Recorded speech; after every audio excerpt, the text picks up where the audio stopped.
Assalamualaikum warahmatullahi wabarakatuh. Yang terhormat Ibu Yolanda dan teman-teman sekalian, saya Cutmila Amanda Fona, NPM 2019-21500-235, perwakilan dari kelompok 1 yang akan membawakan materi yang berjudul Komunikasi Efektif Penyunting. Saya akan menjelaskan tentang komunikasi efektif. Komunikasi efektif adalah hubungan dengan orang lain yang melahirkan pengaruh atau efek bagi pembacanya yang merupakan tulisan yang efektif. Selanjutnya adalah penyuntingan menurut para ahli. Yang pertama, menurut si Kumbang, menyunting naskah berarti merapikan bentuk serta pemakaian bahasanya sehingga bahasanya bertambah lancar, menyenangkan, dan enak dibaca. Yang kedua, menurut Mulyono, penyuntingan sebenarnya tidak hanya berlaku di dalam dunia perbukuan atau penerbitan saja, tetapi istilah-istilah tersebut berlaku juga di dalam dunia karang-mengarang lainnya seperti dunia drama dan perfilman. Selanjutnya adalah konsep menyunting naskah. Yang pertama, menyiapkan naskah siap cetak atau siap terbit dengan memperhatikan berbagai segi seperti ejaan, diksi, kalimat, dan penalaran. Yang kedua adalah merencanakan penerbitan. Dan yang ketiga, menyusun atau merakit film. Assalamualaikum warahmatullahi wabarakatuh. Nama saya Abi Gunadarma dari kelompok 1 ingin mempresentasikan tentang penyuntingan dan editor. Yang pertama adalah editor. Editor adalah orang yang mengedit naskah dan penerbit secara terperinci. Kemudian menurut Esnes tahun 2005, yang pertama penyunting, penyelia, pemimpin yang mengawal proses pelaksanaan penyuntingan. Yang kedua, editor buku penyunting. Buku disebut juga editor antologi. Tugas utama editor adalah 1. Merencanakan naskah yang akan diterbitkan oleh penerbit.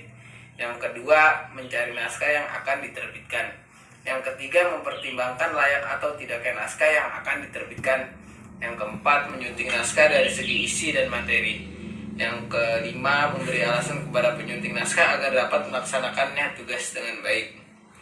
Kemudian adalah penyunting. Penyunting adalah orang yang bertugas menyiapkan naskah siap cetak atau orang yang bertugas merencanakan dan mengarahkan penerbitan media masa cetak. Tugas penyunting naskah: yang pertama, menyunting naskah. Yang kedua, memperbaiki naskah dengan persetujuan penulis atau pengarang. Yang ketiga, membuat naskah enak untuk dibaca. Dan yang terakhir adalah membaca dan mengoreksi cetak. Coba, proof. Perkenalkan, nama saya Nisatria Agustin dengan NPM 2019-21500-276. Di sini saya akan melanjutkan tentang materi yang telah disampaikan oleh rekan saya sebelumnya. Korektor adalah orang yang pekerjaannya membetulkan kesalahan pada media cetak, naskah, dan sebagainya. Kata lain dari korektor adalah orang yang bertugas membetulkan hasil susunan untuk disesuaikan dengan contohnya. Korektor dia tidak hanya mengoreksi naskah 1 kali, tetapi mungkin 1 kali, 2 kali, 3 kali, dan sebagainya.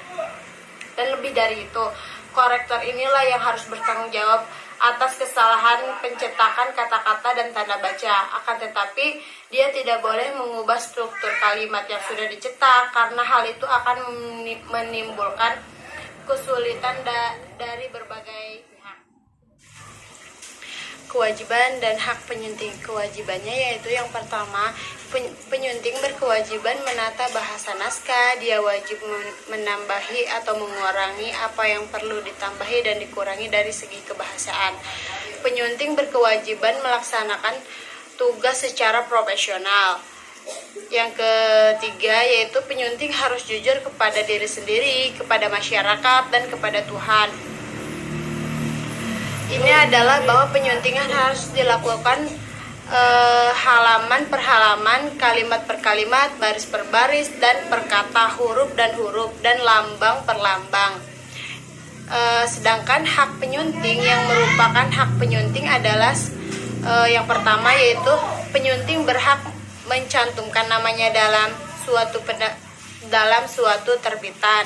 Yang kedua, penyunting berhak menerima naskah final dan imbalan atas jerih payahnya. Walaupun secara umum penataan bahasa merupakan hak dan kewenangan penyunting, dalam hal tertentu hak tersebut tidak berlaku tanpa seizin penulis. Adapun yang tidak boleh dilakukan penyunting, yaitu penyunting tidak berhak mengubah judul naskah, penyunting tidak berhak mengubah jalan pikiran penulis naskah, dan penyunting tidak berhak mengubah kata-kata yang digunakan tanpa alasan yang tepat. Naskah yang disunting. Menurut KBBI, Kamus Besar Bahasa Indonesia, ada 4 pengertian naskah. Yang pertama, karangan yang masih ditulis dengan tangan. Yang kedua, karangan yang belum diterbitkan. Yang ketiga, bahan berita yang siap untuk diset. Yang keempat, rancangan tulis. Ada bermacam-macam naskah berdasarkan sumbernya.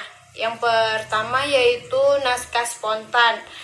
Naskah spontan yaitu yang dikirim oleh penulis kepada penerbit.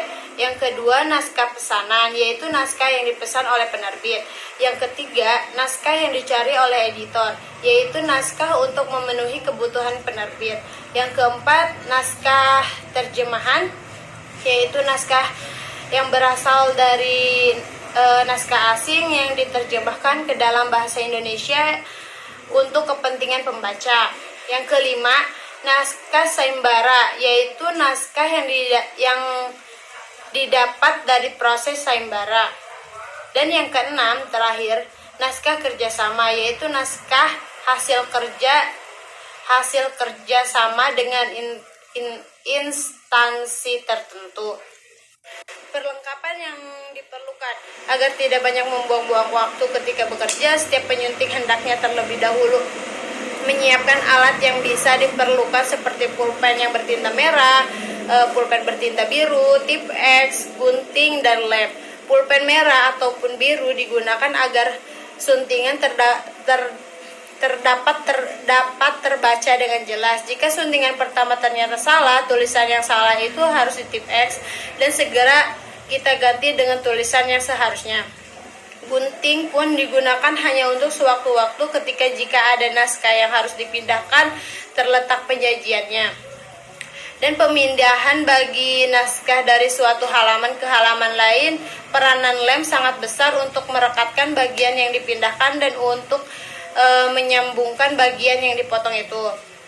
Perlengkapan lain yang harus tersedia pada saat penyunting yaitu yang pertama pedoman umum ejaan bahasa Indonesia, yang kedua pedoman umum pembentukan istilah, yang ketiga tata bahasa baku bahasa Indonesia, yang keempat Kamus Besar Bahasa Indonesia, yang kelima pedoman penyerapan istilah asing, dan yang keenam yaitu kamus istilah glosarium. Sekian presentasi dari kelompok kami, kurang lebihnya mohon maaf. Wassalamualaikum warahmatullahi wabarakatuh.